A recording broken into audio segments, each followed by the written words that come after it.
पता नहीं दोस्तों आप क्या करते हो। सीटेट को पास करना बहुत ही आसान होता है। यकीन नहीं हुआ ना, तो चलिए आज हम आपको पेपर को हल करने के इतने आसान आसान तरीके बताएंगे, फिर आपको भी बहुत ही आसान लगेगा। दोस्तों ये 2018 की सीडीपी का पहला प्रश्न है। आनुवांशिकता और पर्यावरण की भूमिका के बारे में निम्नलिखित में से कौन सा कथन सत्य है। पहला है, विकास के कुछ पहलू आनुवांशिकता और कुछ अन्य पर्यावरण से अधिक प्रभावित होते हैं। दूसरा है, सीखने और प्रदर्शन करने की एक बच्चे की क्षमता जीनों द्वारा पूरी तरह से निर्धारित की जाती है। तीसरा है, अच्छी देखभाल और पौष्टिक आहार बच्चे के किसी भी जन्मजात विकार को दूर कर सकता है। चौथा है, पर्यावरण केवल बच्चे के भाषा विकास में महत्वपूर्ण भूमिका निभाता है। दोस्तों सबसे पहले आप चौथे ऑप्शन को काट दीजिए, क्योंकि जिस भी ऑप्शन में आपको केवल शब्द दिखाई दे वो हमेशा नेगेटिव होगा और वो ऑप्शन अपने आप कट जाएगा। और तीसरा ऑप्शन देख लीजिए, ये बात आप अच्छे से जानते हैं कि जन्मजात विकार को पौष्टिक आहार और देखभाल से दूर नहीं किया जा सकता। अब आपके पास दो ऑप्शन बचे। इसका सही जवाब ऑप्शन पहला है, विकास के कुछ पहलू आनुवांशिकता और कुछ अन्य पर्यावरणों से अधिक प्रभावित होते हैं। अगला है, निम्नलिखित में से कौन सा कथन पियाजे के सिद्धांत के अनुसार कहा नहीं जा सकता है। पहला है, विकास गुणात्मक चरणों में होता है। दूसरा है, बच्चे अपनी दुनिया के बारे में ज्ञान का निर्माण और उपयोग करते हैं। तीसरा है, निरंतर अभ्यास से अधिगम होता है। चौथा है, बच्चे अपने पर्यावरण पर क्रिया करते हैं। दोस्तों जब भी आपको निरंतर अभ्यास यानी बार बार कोई चीज़ करने की बात की जाएगी वो भी पेडागोजी में गलत मानी जाती है। इसका सही जवाब ऑप्शन तीसरा है। बाकी तीनों ऑप्शन पॉजिटिव हैं, केवल तीसरा ऑप्शन नेगेटिव है। अगला है, निम्नलिखित में से कौन सी पूर्व संक्रियात्मक विचार की एक सीमा नहीं है। पहला है, ध्यान केंद्रित करने की प्रवृत्ति। दूसरा है, प्रतीकात्मक विचार का विकास। अहम मान्यता, अनुक्रमणीयता। दोस्तों कुछ प्रश्नों को तो आपको देखना ही पड़ेगा। इसका सही जवाब ऑप्शन दूसरा है, प्रतीकात्मक विचार का विकास। ये पूर्व संक्रियात्मक का विचार नहीं है। अगला है, दोस्तों इनमें से किसके अलावा निम्नलिखित कारकों से खेल युवा बच्चों के विकास में एक महत्वपूर्ण भूमिका निभाता है। दोस्तों यहाँ गलत कथन बताना है, क्योंकि यहाँ नेगेटिव पूछा गया है। पहला है, वे अपने शरीर पर निपुणता प्राप्त करते हैं। दूसरा है, यह उनकी इंद्रियों को उत्तेजित करता है। यह समय बिताने का एक सुखद तरीका है। वे नए कौशल हासिल करते हैं और सीखते हैं कि उन्हें कब उपयोग किया जाए। दोस्तों जब भी कोई चीज़ समय बिताने के लिए की जाएगी वो हमेशा गलत मानी जाएगी, इस बात का हमेशा ध्यान रखना। इसका सही जवाब ऑप्शन तीसरा है। अगला है, निम्नलिखित में से कौन सा प्रश्न बच्चों को गंभीर रूप से सोचने के लिए आमंत्रित करता है। पहला है, क्या आप इसका उत्तर जानते हैं। दूसरा है, सही जवाब क्या है। क्या आप इसी तरह की स्थिति के बारे में सोच सकते हैं। चौथा है, विभिन्न तरीकों से हम इसे कैसे हल कर सकते हैं। दोस्तों इन प्रश्नों में से सबसे अच्छा ऑप्शन चौथा है, विभिन्न तरीकों से हम कैसे हल कर सकते हैं। इस प्रश्न के करने पर बच्चे गंभीर रूप से जरूर सोचेंगे। अगला है, निम्नलिखित में से कौन सा विकल्प प्रगतिशील शिक्षा का सबसे अच्छा वर्णन करता है। पहला ऑप्शन है, करके सीखना, परियोजना विधि संयोग से सीखना। दूसरा है, थीमेटिक इकाइयाँ, नियमित इकाई परीक्षण, रैंकिंग। तीसरा है, व्यक्तिगत अधिगम, क्षमता समूह बनाना, छात्रों की लेबलिंग। चौथा है, परियोजना विधि, क्षमता समूह बनाना और रैंकिंग। दोस्तों, इसका सही जवाब ऑप्शन पहला है, करके सीखना, परियोजना विधि और संयोग से सीखना। ये सबसे पॉजिटिव है। अब आप नेगेटिव वर्ड देख लीजिए। रैंकिंग यानी बच्चों को हम किसी भी आधार पर नहीं बांटेंगे। यहाँ भी छात्रों की लेबलिंग है। और तीसरे ऑप्शन, चौथे ऑप्शन में भी रैंकिंग है, यानी बच्चों को हम किसी भी आधार पर वर्गीकरण नहीं करेंगे। ये बात हमेशा याद रखना। अगला है, प्रगतिशील शिक्षा के बारे में निम्नलिखित में से कौन सा कथन बताता है? शिक्षा स्वयं ही जीवन है। पहला है, स्कूल शिक्षा को यथासंभव लंबे समय तक जारी रखना चाहिए। दूसरा है, स्कूलों की आवश्यकता नहीं है, बच्चे अपने जीवन के अनुभवों से सीख सकते हैं। तीसरा है, स्कूलों में शिक्षा सामाजिक और प्राकृतिक दुनिया को प्रतिबिंबित करे। चौथा है, जीवन सच्चा शिक्षक है। दोस्तों, पहला ऑप्शन तो आपको पता चल ही गया होगा कि हम स्कूली शिक्षा को ज़्यादा लंबा नहीं चला सकते और स्कूलों की आवश्यकता नहीं है, ये भी कथन गलत है। अब आपके पास दो ऑप्शन बचे जो पॉजिटिव हैं। इसका सही जवाब ऑप्शन तीसरा है, स्कूलों में शिक्षा सामाजिक और प्राकृतिक दुनिया को प्रतिबिंबित करे। ये इसका सही जवाब होगा। अगला है, दोस्तों, हमने 2024 से लेकर के 2011 के सभी पेपरों के लिए एक प्लेलिस्ट बना दी है। आप इस प्लेलिस्ट को देख लीजिए। हम गारंटी लेते हैं कि अगर आपने ये पूरी प्लेलिस्ट देख ली तो आपका सीटेट 100% पास होगा। कोहलबर्ग के सिद्धांत के योगदान के रूप में निम्नलिखित में से किसे माना जा सकता है? पहला ऑप्शन है, उनके सिद्धांत ने संज्ञानात्मक परिपक्वता और नैतिक परिपक्वता के बीच एक संयोग को समर्थन किया है। दूसरा है, इस सिद्धांत में विस्तृत परीक्षण प्रक्रियाएं हैं। यह नैतिक तर्क और कार्यवाही के बीच एक स्पष्ट संबंध स्थापित करता है। इनका विश्वास है कि बच्चे नैतिक दार्शनिक हैं। दोस्तों, इसका सही जवाब ऑप्शन पहला है, सिद्धांत ने संज्ञानात्मक परिपक्वता और नैतिक परिपक्वता के बीच संयोग और समर्थन किया है। अगला है, निकटवर्ती विकास का क्षेत्र संदर्भित करता है। पहला है, उस चरण को जब अधिकतम विकास संभव है। दूसरा है, उस विकासात्मक चरण को जब बच्चा सीखने की पूरी जिम्मेदारी लेता है। तीसरा है, एक संदर्भ को जिसमें बच्चे संयोग के सही स्तर के साथ कोई कार्य लगभग स्वयं कर सकते हैं। चौथा है, उस सीखने के बिंदु को जब संयोग वापस लिया जा सकता है। दोस्तों, इसका सही जवाब ऑप्शन तीसरा है। एक चीज़ और हमेशा याद रखना, जब भी बाकी तीन ऑप्शनों से कोई एक ऑप्शन बहुत ही अधिक बड़ा हो तो उसके सही होने के चांस 99% होते हैं। अगला है, एक उभयलिंगी व्यक्ति। दोस्तों, पहला ऑप्शन है, स्त्री लक्षणों वाले पुरुषों को संदर्भित करता है। आमतौर पर माने गए मर्दाना और स्त्री गुणों का समायोजन होता है। दृढ़ और अहंकारी होने की आदत है। समाज में प्रचलित रूढ़िवादी लिंग भूमिकाओं का पालन करता है।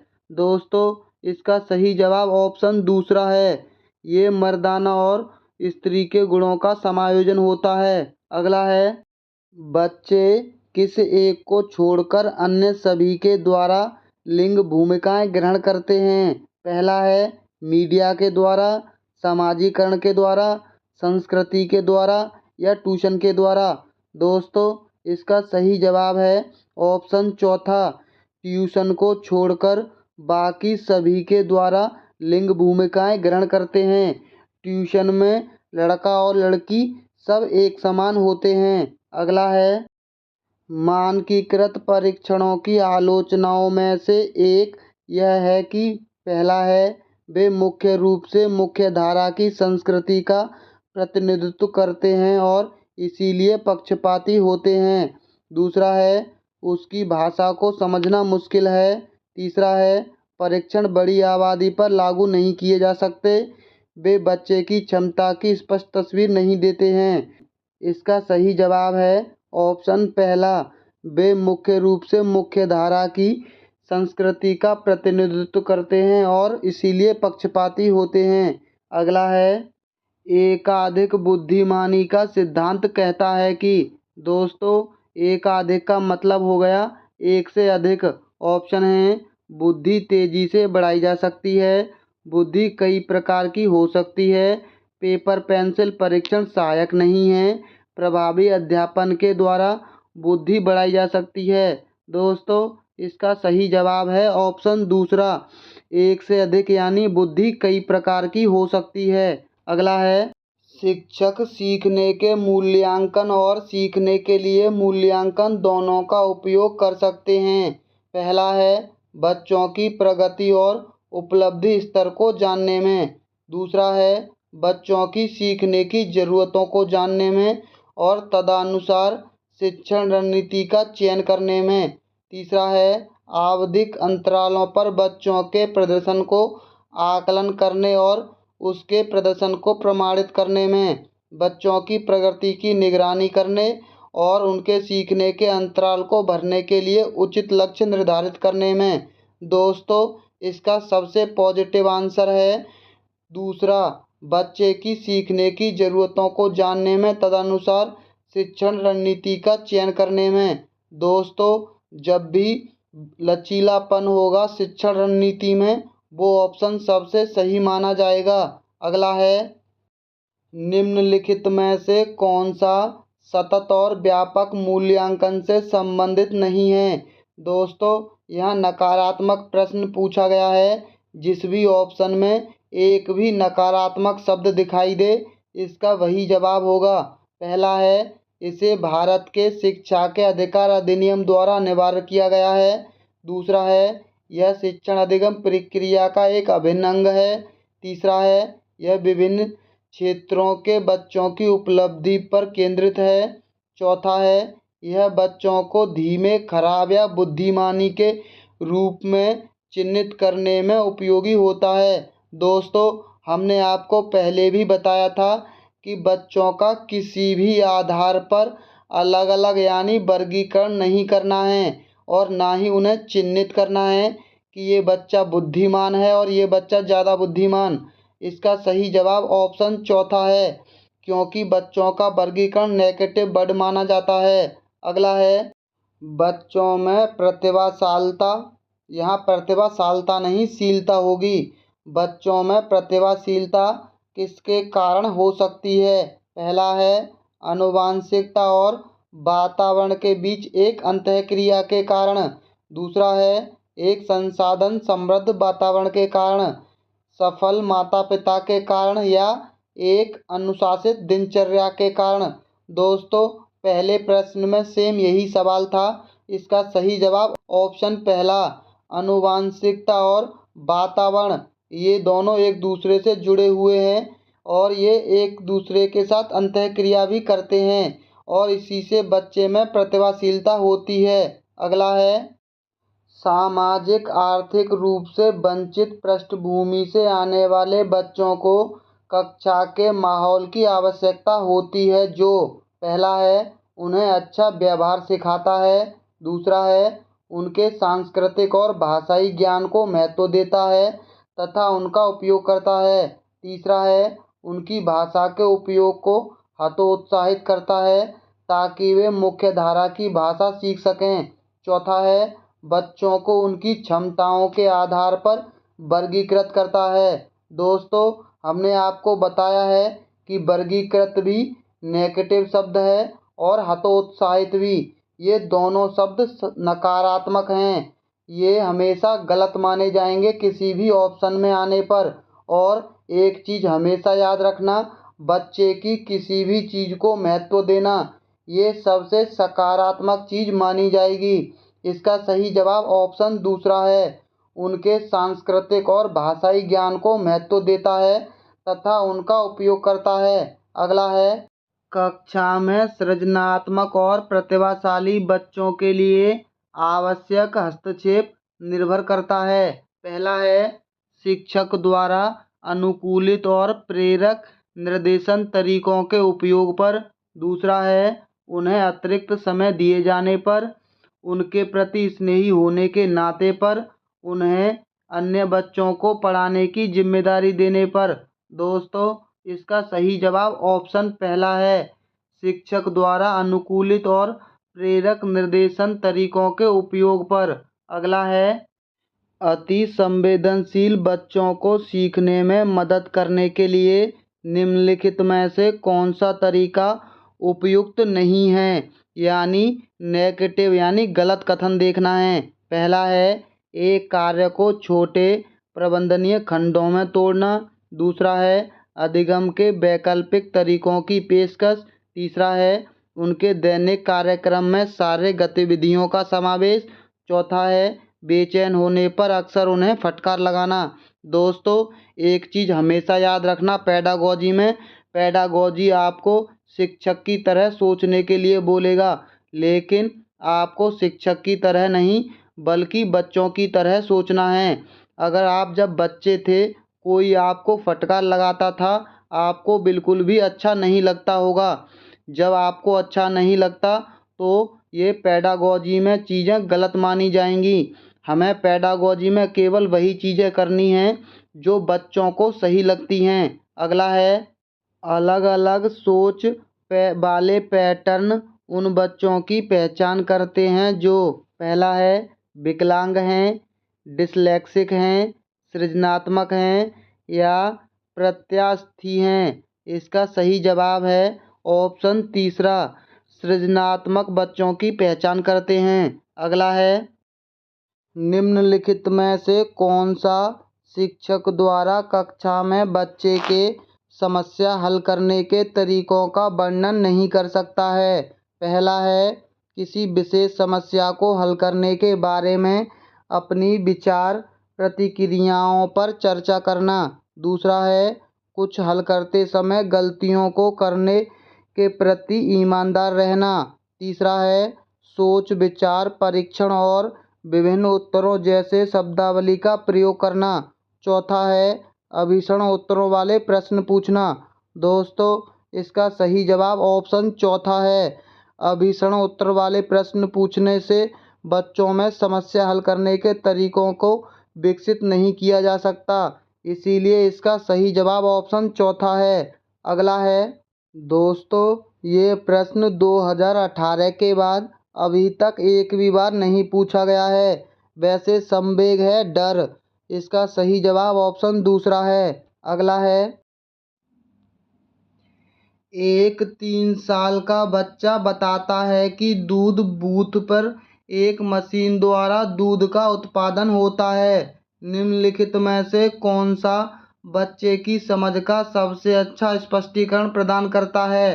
पहला है, बच्चे को दुनिया का बहुत सीमित अनावरण ज्ञान है। दूसरा है, बच्चे का जवाब दूध बूथ से दूध खरीदने के अपने अनुभव पर आधारित है। तीसरा है, बच्चे ने गाय को कभी देखा नहीं है।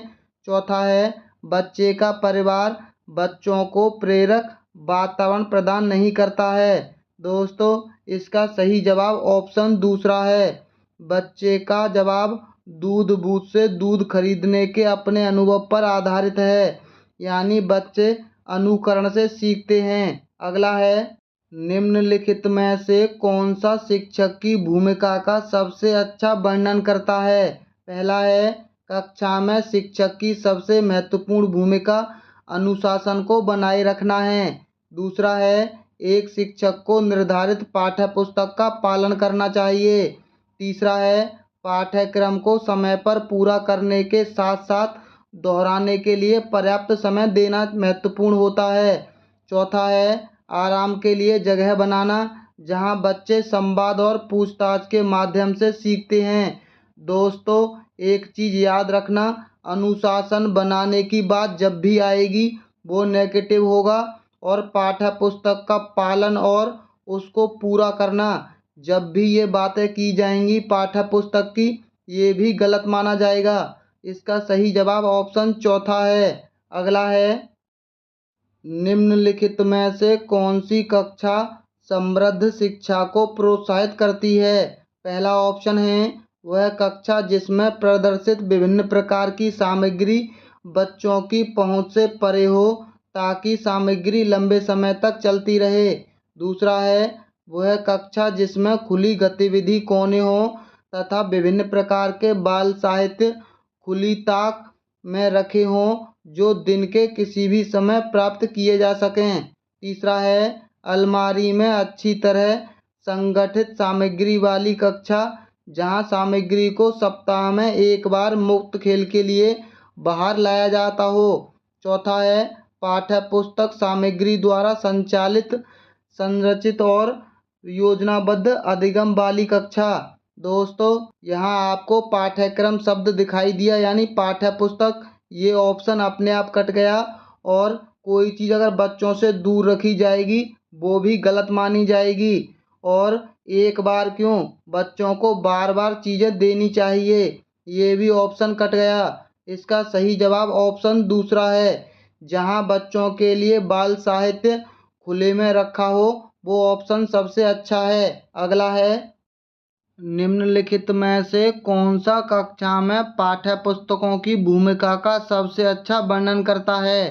पहला है वे कक्षा में उपलब्ध संसाधन और संदर्भ सामग्री में से एक हैं। दूसरा है वे एक राज्य या राष्ट्र में अधिगम में एक रूपता बनाए रखते हैं। तीसरा है वे अध्ययन के पाठ्यक्रम के बारे में शिक्षकों और माता पिता को मार्गदर्शन प्रदान करते हैं। चौथा है वे संसाधन रहित संदर्भ में सबसे आवश्यक अधिगम संसाधन बनते हैं। दोस्तों, इसका सही जवाब ऑप्शन पहला है, वो संसाधन और संदर्भ सामग्री का एक हिस्सा हैं। अगला है राष्ट्रीय पाठ्यचर्या फ्रेमवर्क 2005 ने अपनी समझ से प्राप्त की है। ऑप्शन हैं मानवतावाद, व्यवहारवाद, रचनावाद, संज्ञानात्मक सिद्धांत। इसका सही जवाब है ऑप्शन तीसरा, रचनावाद प्राप्त किया है। अगला है कक्षा में बच्चों को प्रेरित समझा जा सकता है यदि। पहला है वे अच्छी तरह से वर्दी पहने स्कूल में आते हैं। दूसरा है वे कक्षा में अनुशासन बनाए रखते हैं। तीसरा है वे सभी उपस्थिति में नियमित रहते हैं। चौथा है वे शिक्षक से स्पष्टीकरण प्राप्त करने के लिए प्रश्न पूछते हैं। दोस्तों, इसका सही जवाब है ऑप्शन चौथा, जहां बच्चे प्रश्न पूछते हैं वो सबसे अच्छा माहौल माना जाता है। अगला है निम्नलिखित में से कौन सा बच्चों में अधिगम में सुधार करने के लिए सबसे अधिक उपयुक्त है। पहला है नियमित मूल्यांकन परीक्षा आयोजित की जानी चाहिए।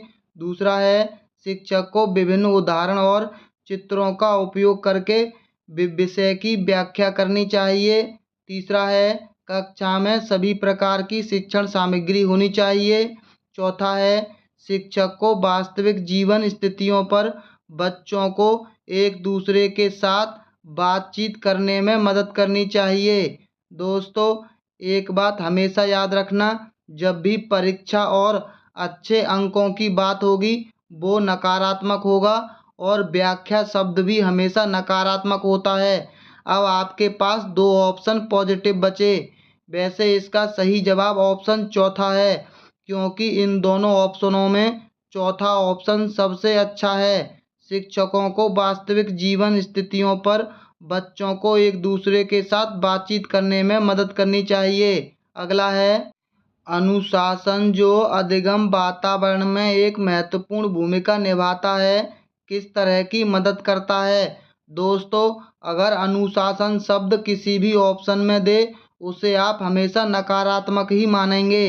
पहला ऑप्शन है बच्चों को अपनी शिक्षा को विनियमित और मॉनिटर करने के लिए। दूसरा है चुप्पी साधे रहने के लिए, शिक्षकों को निर्देशन देने में। चौथा है बच्चों को उनके पाठ रटकर याद कराने में। दोस्तों, कोई भी चीज़ हमें याद नहीं करानी है। इसका सही जवाब ऑप्शन पहला है, बच्चों को अपनी शिक्षा को विनियमित और मॉनिटर करने के लिए।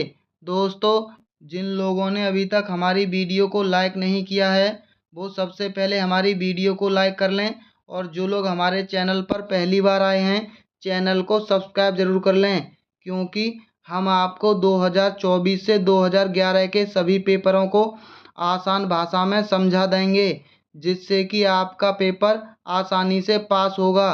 तो चलिए मिलते हैं बहुत जल्द अगली वीडियो में। वीडियो देखने के लिए बहुत बहुत धन्यवाद।